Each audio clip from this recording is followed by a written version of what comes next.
सभी का स्वागत है। आइए ले चलते हैं आज की कुछ खास खबरों की ओर।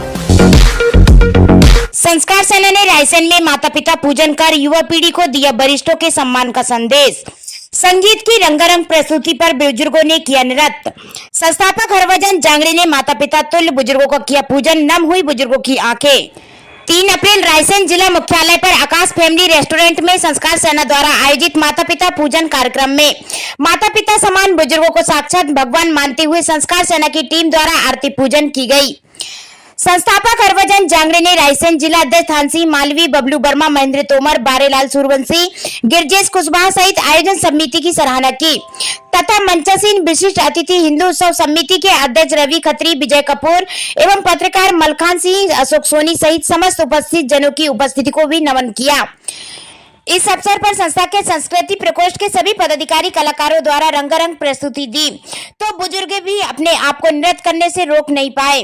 कार्यक्रम में राष्ट्रीय सलाहकार एडवोकेट सुचित्रा दामले, राष्ट्रीय मुख्य सचिव अलका दुर्वे, राष्ट्रीय महासचिव हेमंत सोगानी जैन, राजेश कुमार एवं संस्कृति प्रकोष्ठ राष्ट्रीय अध्यक्ष राजेंद्र बिरोले, प्रदेश अध्यक्ष योगेंद्र कटारे, प्रदेश प्रवक्ता करमवीर सिंह, भोपाल जिला अध्यक्ष मोहन सिंह टोंक, वरिष्ठ सदस्य कुलदीप सिंह, राजेंद्र बुजाड़े, भोपाल जिला अध्यक्ष राजेंद्र नाइक, सुरेंद्र शर्मा भोपाल से बतौर अतिथि के कार्यक्रम में सम्मिलित हुए। सभी का आयोजन समिति द्वारा पुष्पमाला, मेडल, प्रशस्ति पत्र एवं ट्रॉफी से सम्मान किया। वहीं उपस्थित समाज सेवी एवं मीडिया जगत से जुड़े हुए पत्रकारों एवं कक्षा 5वीं 8वीं में 80% से अधिक अंक प्राप्त करने वाले छात्रों का भी विशेष सम्मान किया। आज हम जिस कार्यक्रम में सारे लोग एकत्रित हुए हैं, ये हम सब लोगों के लिए बहुत सौभाग्य की बात है, क्योंकि आज सामाजिक परिवेश में जिस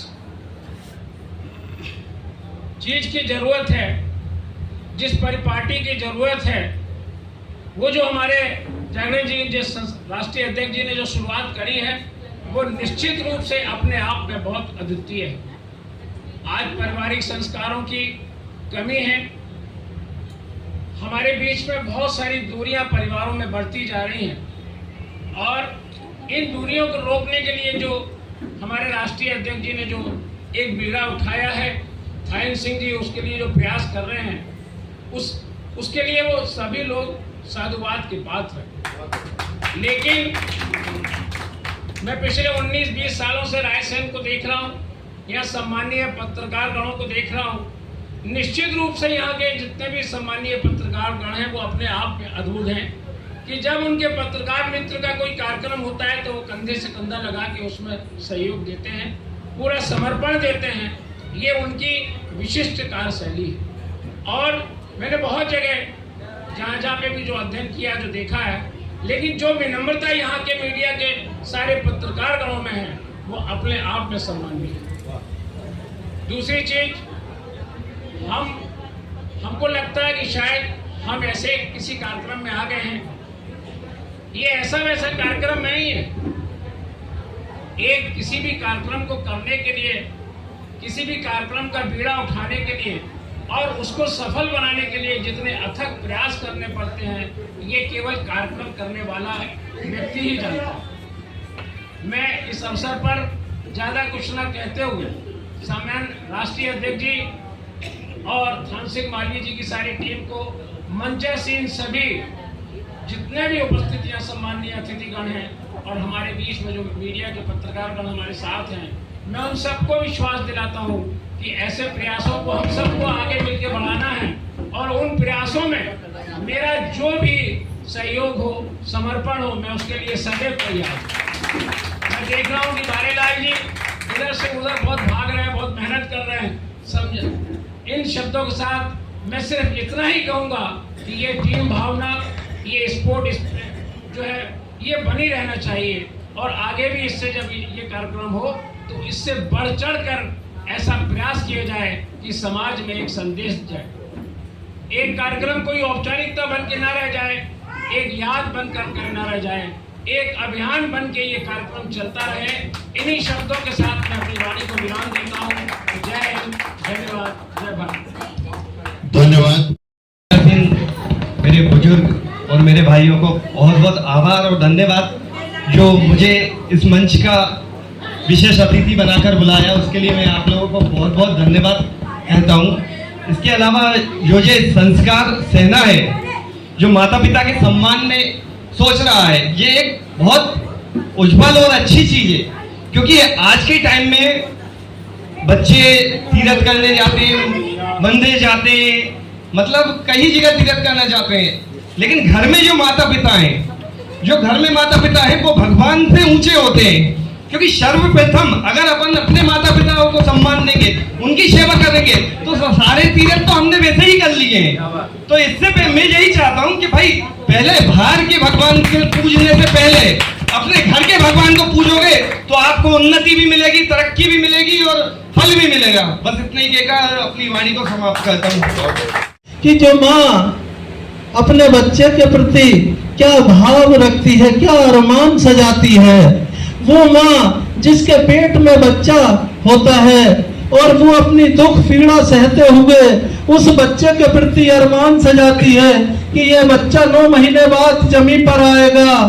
और वो दिन भी आ जाता है जब माँ को प्रसव पीड़ा होती है, और जो दर्द माँ का होता है, जो दर्द प्रसव पीड़ा के समय माँ को होता है, वो दर्द धरती के कोई पुरुष को नहीं होता। कोई पुरुष उस दर्द का एहसास नहीं कर सकता। उसका एहसास यदि कोई कर सकती है तो वो सिर्फ माँ कर सकती है। अरे माँ तो माँ होती है, और पिता का भी योगदान, पिता का भी महत्व हमारे जीवन में कम नहीं होता। पिता मेहनत करता है, मजदूरी करता है, और किसी के खेत खलिहान में काम करता हो, चाहे नौकरी व्यवसाय करता हो, हर पिता अरमान सजाकर अपने बच्चे की हर मनसा पूरी करता है, हर फरमाइश पूरी करता है। खुद पुराने कपड़े में जीवन व्यतीत कर लेता, लेकिन बच्चे को महंगा मोबाइल और महंगे स्कूल में पढ़ाने का प्रयास करता है। उसके भी अरमान होते हैं कि मेरे घर में मेरा जो लाल आया है, मेरा जो बेटा है, ये कल को पढ़ेगा लिखेगा और अच्छे ओहदे पर पहुंचेगा। मेरा, मेरे नगर का, मेरे शहर का, मेरे समाज का और हम सब का नाम रोशन करेगा।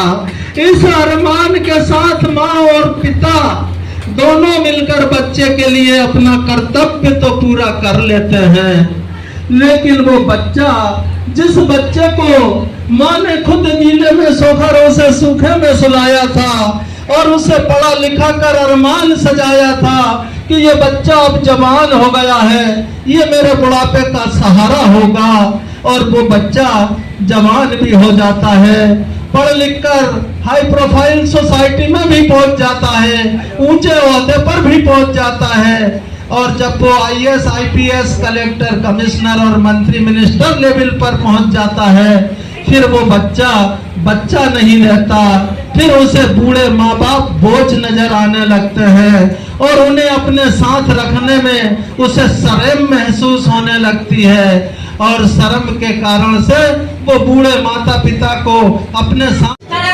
ऐसे संस्कार देते थे, संस्कार होते थे कि हमें माता पिता की सेवा करना जरूरी था। ऐसे परिवर्तन क्यों आ रहा, हमें सोचना चाहिए ये परिवर्तन क्यों हुआ। आजकल लड़के क्यों ऐसे हो रहे, बहुएं कैसी हो रही है, हमारी लड़कियां क्यों ऐसी हो रही है, जो माता पिता की सेवा नहीं करती हो कि आधुनिक सभ्यता हमारे बीच में आ गई है। ये सब भूल चुकी है कि माता पिता की सेवा क्या होती है, किस तरह से की जाती है। जैसे श्रवण ने की थी, आप लोग को याद होगा, रामायण देखी होगी। तो मैं ज्यादा ना कहते हुए सिर्फ इतना ही कहूँगा कि कभी भी संस्कार सेना का जो कार्यक्रम होता है, ये जांगड़े साहब ने जो मुहिम उठाई है, इसको हमको सबको लेकर चलना है और बहुत आगे तक लेकर चलना है। जहाँ तक पहुँच चुकी है उसके लिए धन्यवाद, और उससे आगे पहुँचे उसके लिए भी धन्यवाद। एक बार तालियां हो जाए। माता पिताओं की पूजन कर रहे हैं। इसी तरह पूरे भारत में आप भ्रमण कर चुके हैं। आदरणीय मध्य प्रदेश के राज्यपाल साहब ने हरी झंडी दिखाई थी। पूरे भारत में आपकी टीम, बहन हमारी अलका दुर्वे जी भी उनके साथ थी, पूरे भारत में जनसंपर्क किया था। क्योंकि आज हमारे रायसेन में ये पहली उनकी आगमन नहीं है, 2-3 बार यहाँ आ चुके हैं। हम लोगों ने कहीं ना कहीं कोशिश करी। संस्कार सेना के इस माता पिता पूजन कार्यक्रम में पधारे भोपाल से और रायसेन से और रायसेन नगर के हमारे सभी लोग पधारे हैं, जिनमें प्रमुख रूप से संस्कार सेना के राष्ट्रीय अध्यक्ष आदरणीय हरभजन जांगले जी, संस्कृति प्रकोष्ठ के राष्ट्रीय संरक्षक जी और उनकी पूरी टीम हमारे इस कार्यक्रम में अतिथि के रूप में आज उपस्थित थी। हमारे बीच में रायसेन नगर के विशेष अतिथि के रूप में हिंदू सौ समिति के वर्तमान अध्यक्ष रवि खत्री जी पधारे, हम उनका आभार प्रकट करते हैं। हमारे बीच में कृषक संस्था के हमारे विजय कपूर जी इस कार्यक्रम में पधारे अतिथि के रूप में। हमारी संस्था आपका स्वागत करती है, आभार प्रकट करती है। हमारे रायसेन नगर के माता बहनें, बड़े बुजुर्ग और हमारे जिले के वरिष्ठ पत्रकार साथी इस कार्यक्रम में सम्मिलित हुए हैं, उपस्थित हुए हैं, हम सभी लोगों का आभार प्रकट करते हैं। धन्यवाद। माता पिता की, अपने अपने माता पिता की मैं चाहूंगा